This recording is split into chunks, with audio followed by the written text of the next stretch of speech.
আপনারা স্ক্রিনে ঘূর্ণায়মান যে বস্তুটি দেখতে পাচ্ছেন সেটি আসলে কোনো অ্যাপস না। এটি অ্যাপসের মতন দেখালেও এটি আসলে কোনো অ্যাপস না। হ্যাঁ, আপনারা ঠিকই শুনতেছেন, এটি আসলে একটি ফেসবুক গ্রুপ। আজকে আমি আপনাদেরকে এই ভিডিওতে দেখাবো আপনারা কী করে খুব সহজেই আমার মতন এই ফেসবুকের যে কোনো গ্রুপকে চাইলেই অ্যাপসের মতন বানিয়ে আপনার হোম স্ক্রিনে অথবা অ্যাপ লিস্টে রেখে দিতে পারেন, যাতে করে এই গ্রুপটি ভিজিট করতে আপনাদের অনেক বেশি সুবিধা হয়। তো চলুন আপনাদেরকে দেখিয়ে দিচ্ছি আসলে এটি কোনো ফেসবুক গ্রুপ কিনা। তো সাধারণত আমি এটার উপরে একটি সিম্পল ক্লিক করলাম। ক্লিক করার পরেই দেখতে পাবেন এই যে ফেসবুক গ্রুপটি ওপেন হয়ে গিয়েছে। দেখতে পাচ্ছেন এটি আসলে একটি ফেসবুক গ্রুপ। তো আমি আপনাদেরকে এখন দেখাবো কী করে আপনারা চাইলে যে কোনো গ্রুপকে এরকম অ্যাপসের মতন করে বানিয়ে নিতে পারবেন। তো চলুন মূল ভিডিওতে যাওয়া যাক।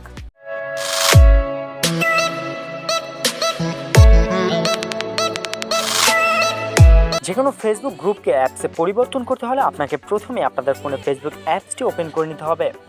ওপেন করার পরে আপনার কর্নার দিকে যে 3 ডট মেনু বারটি দেখতে পাচ্ছেন সেটির উপরে ক্লিক করে দিবেন। ক্লিক করার পরে এখান থেকে গ্রুপস যে অপশনটি আছে এটি সিলেক্ট করবেন। সিলেক্ট করার পরে আপনি যে গ্রুপসটি অ্যাপস হিসেবে বানাতে চাচ্ছেন সেই গ্রুপসটি ওপেন করে নেবেন। ওপেন হয়ে গেলে আপনার কর্নার দিকে লক্ষ্য করলে দেখতে পাবেন শেয়ারের পাশে 3 ডট মেনু একটি আইকন দেখা যাচ্ছে, সেটির উপরে ক্লিক করে দিবেন। ক্লিক করার পরে এখানে নিচের দিকে আপনারা লক্ষ্য করলে দেখতে পাবেন রিপোর্টের আগে অর্থাৎ লিভ গ্রুপ রিপোর্ট এর আগে অ্যাড টু হোম স্ক্রিন নামে একটি অপশন দেখা যাচ্ছে। এই অপশনটিতে আপনারা ক্লিক করে দিবেন। ক্লিক করার পর আপনাদের সামনে এরকম একটি ইন্টারফেস চলে আসবে।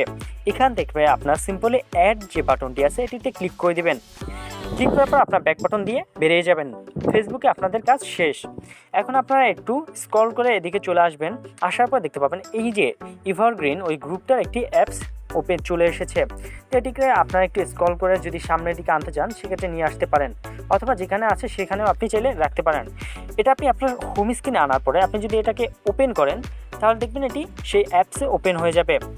এভাবেই চাইলে আপনি খুব সহজে ফেসবুকের যে কোনো গ্রুপকে অ্যাপসে পরিবর্তন করে ব্যবহার করতে পারবেন। আশা করি আপনাদের কাছে ভিডিওটি ভালো লেগেছে। যদি ভালো লেগে থাকে তাহলে অবশ্যই চ্যানেলটি সাবস্ক্রাইব করে পাশে থাকা বেল আইকনটি বাজিয়ে দেবেন। ধন্যবাদ সকলকে। আসসালামু আলাইকুম।